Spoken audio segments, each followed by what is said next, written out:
يأتونهم من السماء فيخرجون من الأرض، يغادرون موقعا أو مدينة ثم يباغتون في هجمات صاعقة فيعودون ويكسبون أرضا جديدة. مقاتلو تنظيم الدولة الإسلامية في العراق، حيث لا يضاهي غموض نشأتهم إلا قوة صعودهم السريع.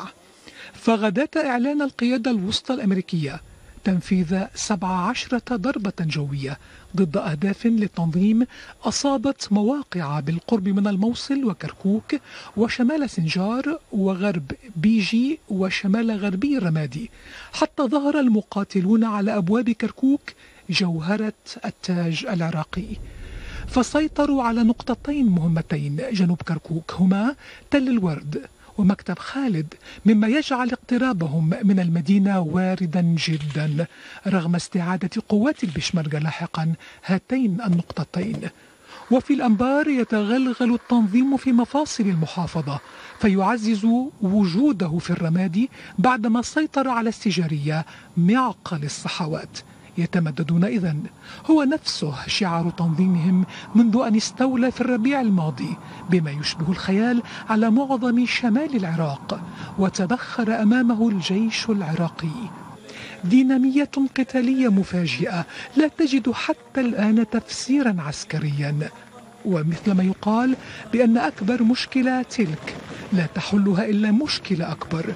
يقول كثيرون إن التنظيم في العراق مشكلة ومن يقاتله مشكلة، والتداخل بين ما هو وطني وعرقي وطائفي مشكلة أكبر. وهكذا ما كان لهذا التنظيم وما سبقه من تنظيمات سنية متشددة أن يتمكنوا في أرض العراق لولا خروجهم من واقع سياسي مأزوم في الأصل، وما كانوا لينالوا سكوتا قريبا من التعاطف من قبل العرب السنة في العراق لو لم يدفع هؤلاء دفعا نحو آخر الجدران.